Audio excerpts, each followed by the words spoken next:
Welcome back. आज हम अपना प्रोजेक्ट स्टार्ट करने वाले हैं।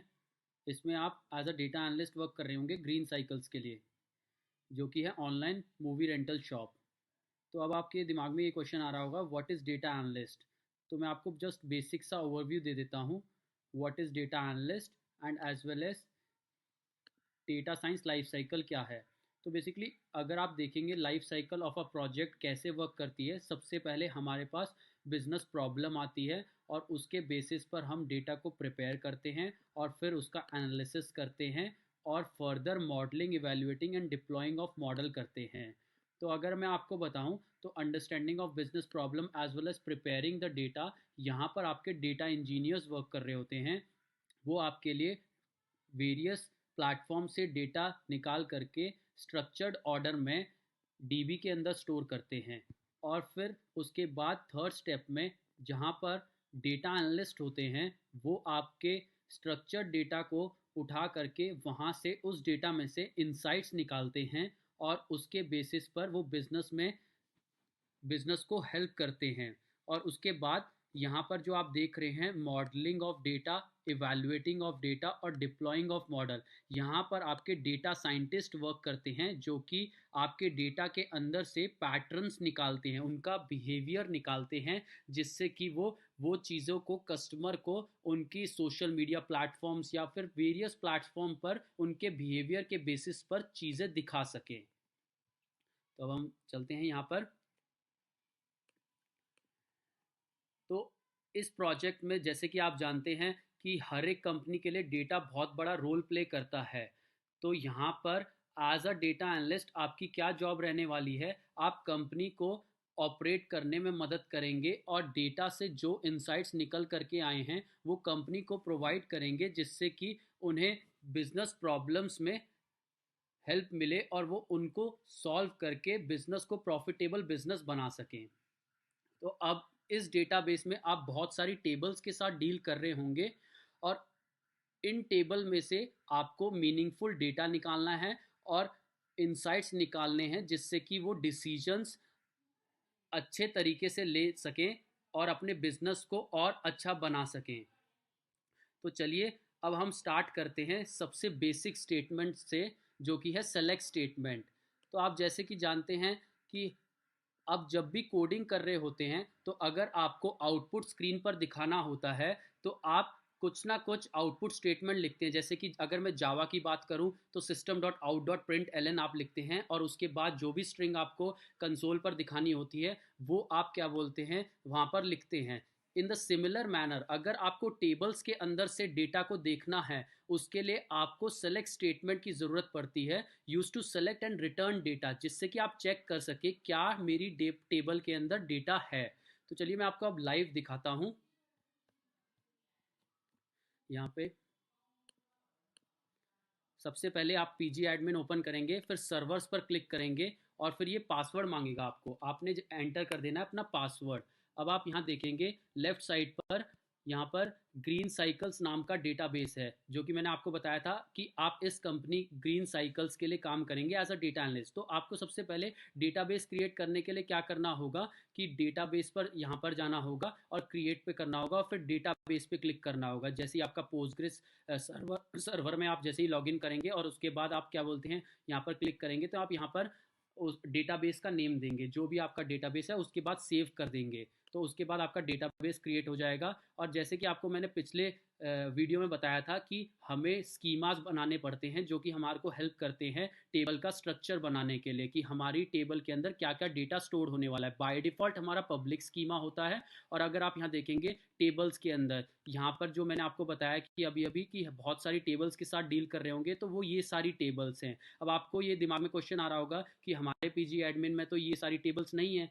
तो मैं आपको नीचे डिस्क्रिप्शन में लिंक दे दूंगा, जिससे कि आप वो टेबल्स को यहाँ पर अपने पीजी एडमिन में भी इंस्टॉल कर सकते हैं एक तरह से। तो वो कैसे होगा वो भी मैं आपको बता देता हूँ। जैसे ही आप यहाँ पर क्लिक करेंगे ओपन फाइल पे यहाँ पे आप क्लिक करेंगे तो ये ओपन करेगा यहाँ पर जहाँ पर मेरी ये फाइल है, और फिर मैं इस पर क्लिक करके ओपन पे क्लिक कर दूंगा। ओपन पे मैं जैसे ही क्लिक करूँगा उसके बाद ये सारा डेटा मेरा ऑटोमेटिकली यहाँ पर आ जाएगा, और उसके बाद जस्ट मुझे ये प्ले बटन पे क्लिक करना है। और जैसे ही मैं प्ले बटन पे क्लिक करूँगा उसके बाद मुझे क्या करना होगा, यहाँ पर स्कीमा पर जा करके, जस्ट स्कीमा पर जा करके मेरे को रिफ्रेश क्लिक करना होगा, तो ये सारी टेबल्स मेरी यहाँ पर ऑटोमेटिकली पॉपुलेट हो जाएंगी, और फिर आप यहाँ पर सारी टेबल्स अपने भी पीजी एडमिन में देख सकेंगे। तो चलिए मैं सेलेक्ट स्टेटमेंट को आपको दिखाता हूँ।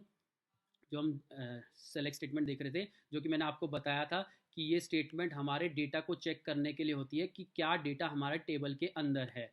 तो अब इसका सिंटेक्स की बात करूं तो वो ये ऐसे होता है, पहले आपको सेलेक्ट कीवर्ड लिखना होता है, फिर कॉलम नेम, मान लीजिए आपको कोई एक स्पेसिफिक कॉलम देखना है डीबी के अंदर से, तो आप वहाँ पर कॉलम का नेम स्पेसिफाई करते हैं, और फिर फ्रॉम कीवर्ड, फिर टेबल का नाम, यानी कि कौन सी टेबल से आप डेटा को देखना चाहते हैं। तो अगर मैं दिखाऊं आपको एग्जाम्पल, तो ये रहा select statement, first name from actor, actor tables के अंदर से हमें फर्स्ट नेम देखना है। तो अब मैं आपको लाइव दिखाता हूं, देखिए select first underscore name from actor. अब मैं यहाँ पे प्ले बटन पे क्लिक करूंगा और रन करूंगा, तो आप देखेंगे यहाँ पर सारा फर्स्ट नेम पॉपुलेट हो गया है डीबी से निकल करके, यानी कि एक हमारी एक्टर नाम की टेबल है। अगर आप यहाँ देखेंगे एक्टर नाम टेबल्स में अगर आपको कॉलम्स चेक करने हैं कि क्या क्या कॉलम्स और क्या क्या डेटा है, तो आप कॉलम्स पे क्लिक करेंगे तो आपको ये आइडिया दे देगा कि इस टेबल के अंदर एक्टर आईडी, फर्स्ट नेम और लास्ट अपडेट है। तो अब अगर हम आगे बढ़ें, तो अगर अब मैं आपको दिखाऊं कि अगर आपको मल्टीपल चीज़ें देखनी है, यानी कि डीबी में से मल्टीपल कॉलम सेलेक्ट करने हैं, तो आप कैसे कर सकते हैं, यहाँ पर सेलेक्ट फर्स्ट नेम और लास्ट नेम ऑफ, जैसे कि मैंने यहाँ पर फर्स्ट नेम लिखा था, मैं कॉमा डालूंगा, कॉमा डालकर ही मैं लास्ट अंडरस्कोर नेम लिख सकता हूँ, और उसके बाद अब अगर मैं क्लिक करूँगा यहाँ पर, तो अब आप यहाँ देख सकते हैं लास्ट नेम भी पॉपुलेट हो गया है उसके बेसिस पर। तो अगर अब मैं आगे दिखाऊं आपको, अगर आपको सारे कॉलम सेलेक्ट करने हैं तो आपको वहाँ पर स्टार लिखना होगा। तो मैं आपको यहाँ लाइव दिखा देता हूँ। तो आपको लिखना होगा सेलेक्ट स्टार फ्रॉम एक्टर। अब मैं यहाँ पे क्लिक करूँगा, तो अब अगर आप देखेंगे तो सारा डेटा, या जैसे कि मैंने आपको दिखाया था एक्टर्स के अंदर जो जो कॉलम्स थे, अगर आप यहाँ देखेंगे सारे फील्ड्स पॉपुलेट हो गए हैं, actor ID, first name, last name और लास्ट अपडेट। तो अगर अब मैं आपको दिखाऊं, रिमार्क्स में आपको बताऊं, तो फॉर्मेटिंग मैटर नहीं करती। अब अगर आपने देखा होगा पहले मैंने अलग अलग लाइन में लिखा था, और फिर मैंने सेलेक्ट स्टार फ्रॉम यहाँ लिख करके एक्टर अगली लाइन में, तो फॉर्मेटिंग मैटर नहीं करती, आप किसी भी ऑर्डर में लिख सकते हैं, ऐसे भी लिख सकते हैं, ऐसे भी लिख सकते हैं और ऐसे भी, मतलब कि आप जिस भी वे में कन्वीनियंट है उस वे में आप लिख सकते हैं। तो अब मैं आपको एक चैलेंज देता हूँ, वो चैलेंज ये है आपका, basically first day as a data analyst आपको अपने मार्केटिंग मैनेजर को लिस्ट ऑफ कस्टमर्स देनी है with first name, last name and customer email address. तो अब आप क्या बोलते हैं, वीडियो को पॉज कर सकते हैं और उसके साथ अब आप अपने एंड से ट्राई कर सकते हैं। तो चलिए अब हम सॉल्यूशन की तरफ चलते हैं। तो हमें क्या देना है मार्केटिंग मैनेजर को, first name, last name and customer email address. तो अब यहाँ पर हम देखते हैं, हमें लाइव देखते हैं, select first name comma last name comma email.